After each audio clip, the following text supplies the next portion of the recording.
Hey guys, so want to do a quick follow-up here on the Cynthia Williams situation.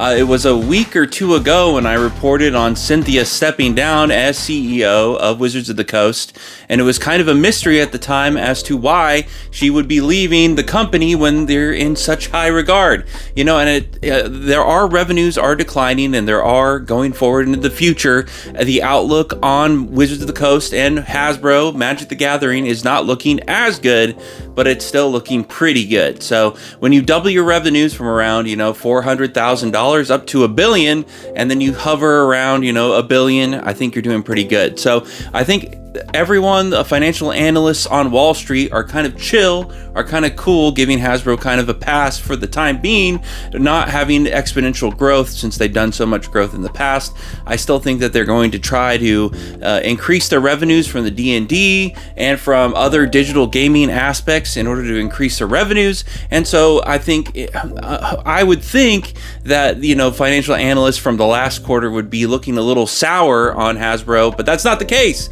It looks like they are looking into the future and thinking that things are going to be good. And so at the time, I was thinking that Cynthia probably stepped down because of the future growth of Hasbro not being that good. But that's not the case. It seems that Cynthia stepped away to take a position over at Funko. I want to put this out there too, is like, maybe she doesn't want to get all the harassment that she's been getting. And, I only say that because, she wasn't a very public CEO, but apparently behind the scenes, she's been good enough to step over to Funko. So it's crazy how much people have turned on the brand Funko, and it's interesting that they'd be taking someone like Cynthia Williams in order to turn the ship around. I am not the biggest Funko fan, and it's funny. I was actually watching some videos of another YouTuber. Who was it? It was Opossum Bud got into some fight with somebody like he always does, but like one of the big insults the guy was fighting or throwing back at him was like, "Nice Funko Pops, bro. I see your Funko Pops." And I was just like, that, that's like, people like say that, so I have these Star Wars ones, and I have these Magic ones. I got the Liliana, and the Jace. But that's it. I started picking up some of these just as a test to see if people would buy them on eBay, and I wasn't too successful with it. I think, these ones are really cool. These are Target exclusive comic versions of Star Wars figures, like this Chewbacca. It's the last one I have left, but I ended up just selling them for what I paid for them, so I didn't make any money, didn't lose any money, but they just weren't really selling, so I just wanted to get them out. But I just gave it a little test run, so I probably, all in all, probably about 10 pops. But these Magic Pops I bought forever ago, I just think they're a little more, Magic is such, they don't really have a lot of like toys and things and tchotchkes and things like that.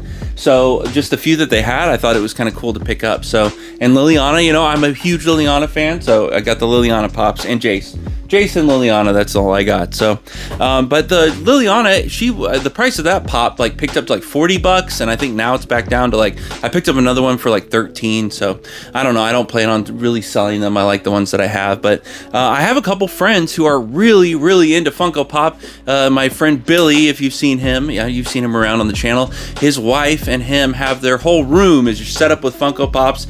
It's actually really, really cool. Like when you walk into an actual person who's into Funkos, and they actually have them displayed, and they look nice, and they're set up nice. It's actually really, really cool. And but when you have just a couple sitting here and there, and they're getting dusty, and there's they're kind of nasty or whatever, that's not the same as like having displays of nice Funko. So I kind of get it, and I totally get the comparisons that people have to like Beanie Babies. Like people are constantly comparing Funko to Beanie Baby.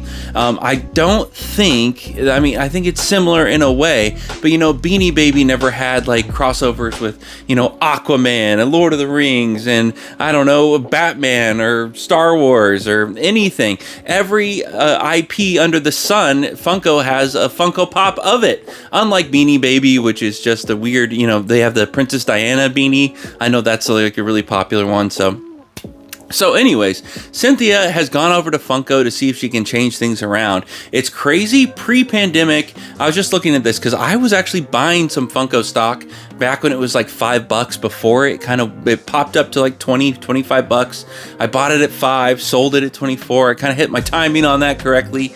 But right now, I was just checking it today. It has dropped down to about $8. Before that, the lowest it's hit lately is around 5. So it's completely lost its gains from the pre-pandemic. And a lot of this is because, and if you looked at what was going on with Funko, is they started just like Magic, just like MetaZoo, just like everyone in the collectible NFT cryptos phase.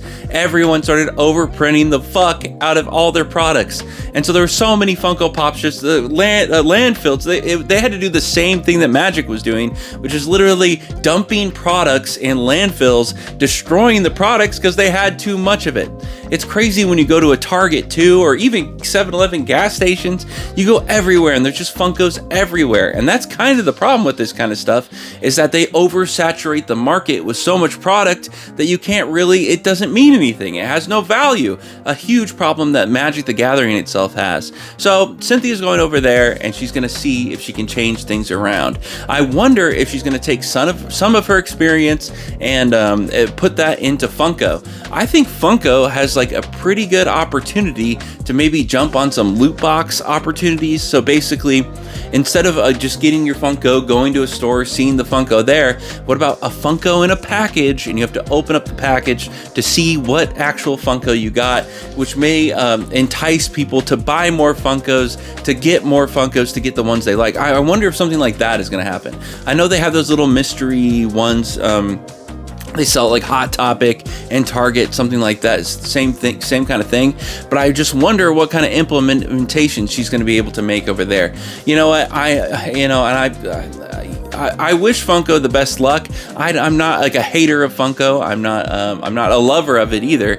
I just I can appreciate it and I can understand how people feel both ways. It's kind of tchotchke corporate junk on one hand, but then it's also when you take care of it and you value it and you have like the IPs, it's cool to have like a little, like I have like a Liliana little tchotchke, because otherwise I wouldn't get it. So it's kind of cool in that regard. So will Funko be able to turn the tide? I know that they've tried to get into gaming, board gaming, things like that. We'll have to see how she does over there. But I just wanted to say that the mystery of Cynthia Williams stepping away has been solved. It looks like Funko made her an offer she couldn't refuse, and so now she's over there. Very, very interesting. Let me know what you think in the comments. What do you think about Funko? Is it just Beanie Babies? Is it do you love them? What do you love about Funko? What do you hate about Funko?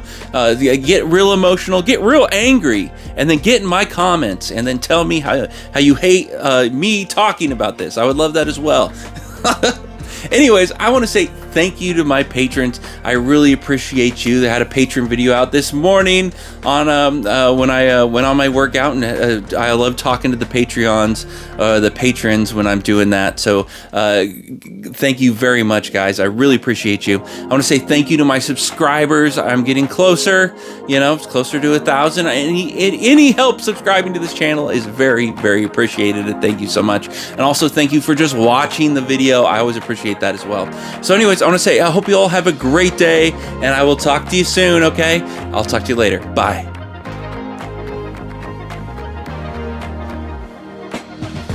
Governor Jesse Ventura, to send you, Devin, a little bit of a message, my friend. You need to quit slacking. You, I heard lately, have been skipping your workouts. What's going on, my man? You want to turn into a little fat porker?